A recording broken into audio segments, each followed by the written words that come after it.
Bom dia. Hoje vou falar-vos das diferenças entre o Karl Popper e o Thomas S. Kuhn em relação à evolução da ciência. Eles têm uma perspectiva diferente. Eu vou compartilhar aqui a tela convosco, vou partilhar um slideshare do Luís Rodrigues, que é professor na Reinaldo dos Santos,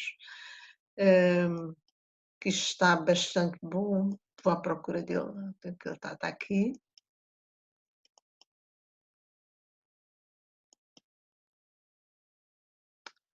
E, portanto, vamos fazer aqui a comparação entre o Karl Popper e Kuhn. Para Popper, a verdade é uma meta ideal da investigação científica.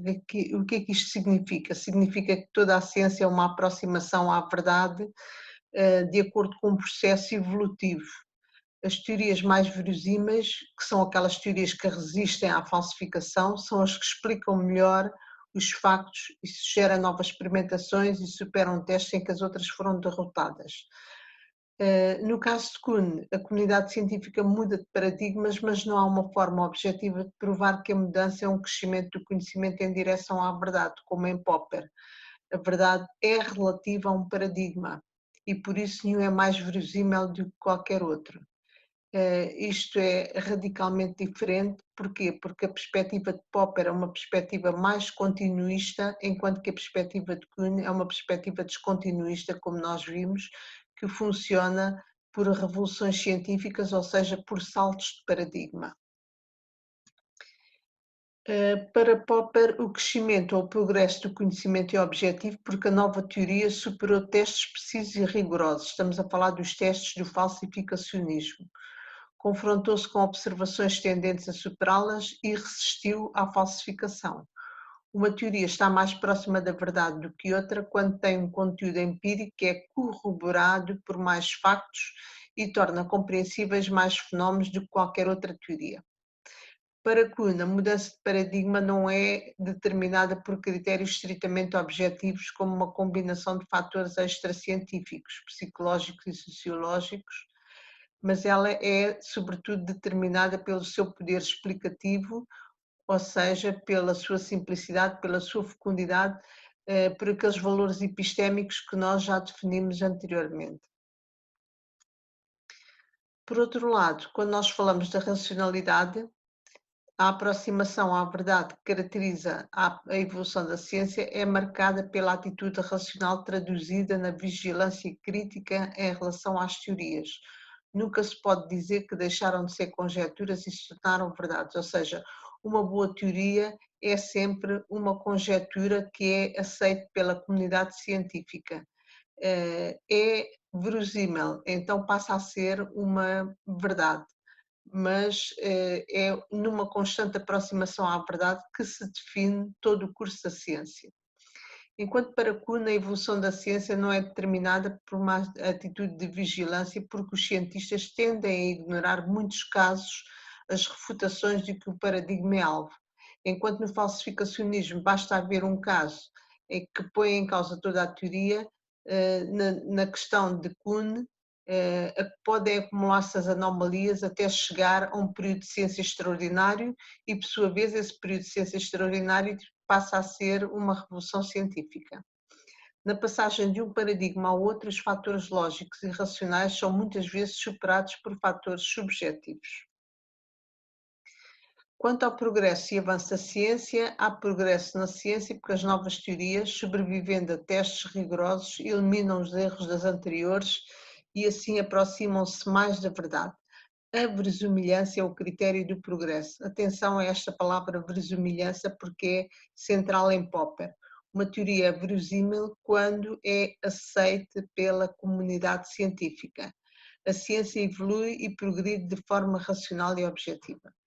Para Kuhn não há progresso em ciência senão nos períodos em que só há progresso na ciência, quero dizer, nos períodos de ciência normal, porque aí a ciência entra num regime de estabilidade e, portanto, há uma evolução científica. Na passagem de um paradigma ao outro, não há forma de dizer que o novo representa um maior avanço em direção à verdade.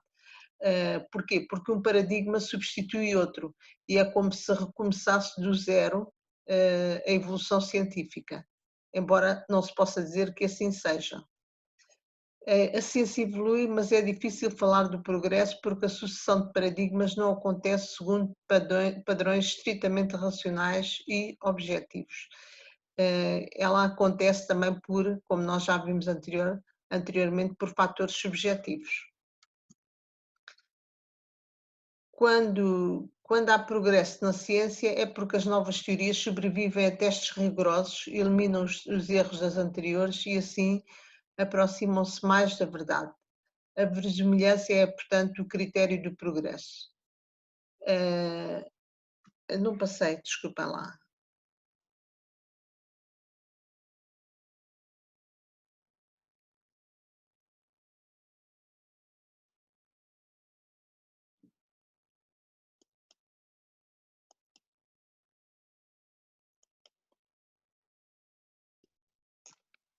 Olá, alunos. Hoje vou-vos dar um pequeno vídeo, é muito breve, sobre as diferenças entre Karl Popper e Thomas S. Kuhn relativamente ao avanço da ciência e à evolução histórica da ciência.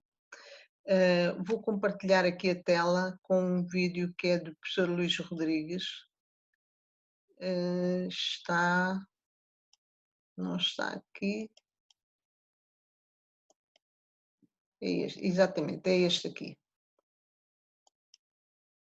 E, portanto, nós vamos começar por ver numa coluna aquilo que diz respeito a Popper, noutra coluna o que diz respeito a Kuhn. A coluna de Popper é sempre a coluna da esquerda, a coluna de Kuhn é a da direita.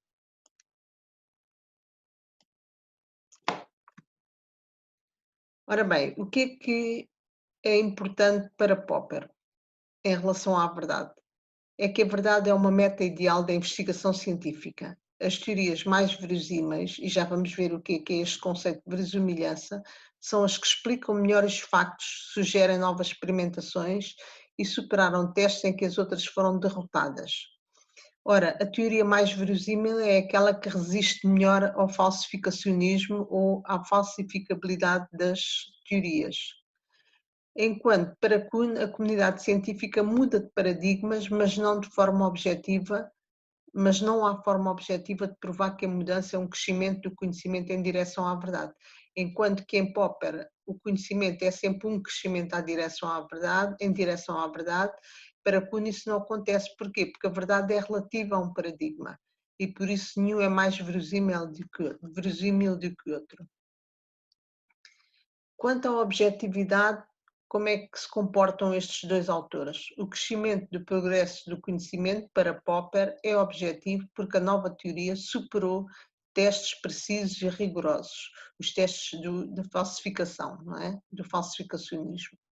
Confrontou-se com observações tendentes a superá-las e resistiu. Uma teoria está mais próxima da verdade do que outra quando tem um conteúdo empírico que é corroborado por mais factos e torna compreensíveis mais fenómenos do que qualquer outra teoria. Atenção à noção de corroboração, que é diferente da noção de confirmação, como nós vimos no vídeo que fizemos, ou que eu fiz sobre Popper.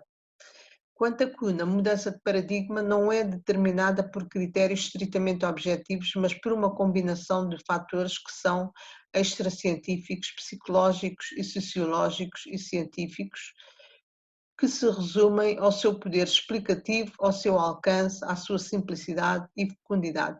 No fundo, aqueles valores epistémicos de que nós já tratámos anteriormente. Quanto à racionalidade, a aproximação à verdade que caracteriza a evolução da ciência é marcada pela atitude racional que é traduzida na vigilância crítica em relação às teorias. Nunca se pode dizer que deixaram de ser conjecturas e se tornaram verdades.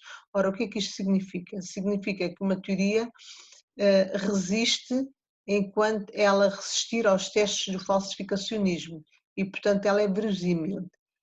No dia em que a crítica mostrar que essa teoria não superou o teste do falsificacionismo, então ela passa a ser posta de lado e tem que dar lugar a outra teoria que seja mais verosímil.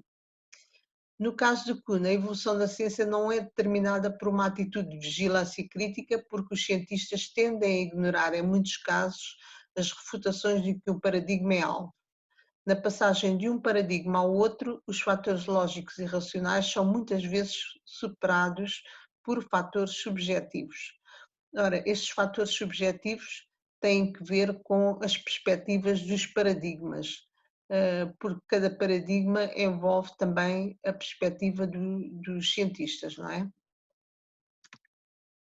Quanto ao progresso ou avanço da ciência, há progresso em ciência porque as novas teorias sobrevivem a testes rigorosos, eliminam os erros das anteriores e assim aproximam-se mais da verdade. Mais uma vez vemos aparecer aqui o conceito de verosimilhança, que é o critério do progresso. Ou seja, as teorias verosímeis são aquelas que são aceitas como verdadeiras e, portanto, elas são aceitas como critério do progresso científico. A ciência assim evolui e progride de forma racional e objetiva. Para Kuhn, não há progresso em ciência, exceto nos períodos de ciência normal. Na passagem de um paradigma ao outro, não há forma de dizer que o novo representa um maior avanço em direção à verdade. É como se recomeçássemos do zero. Só há, durante a ciência normal, um avanço cumulativo, ou seja, um progresso cumulativo da ciência.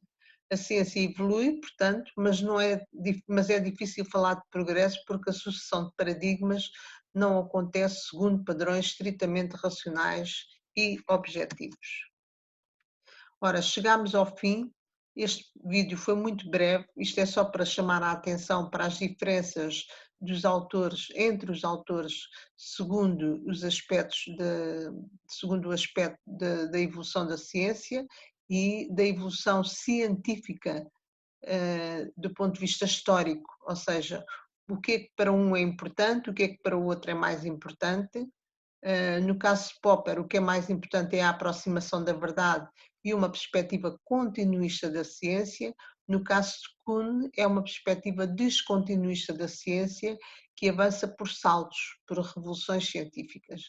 E não podemos dizer que um paradigma é mais próximo da verdade do que outro, porque eles são constantemente substituídos, não é?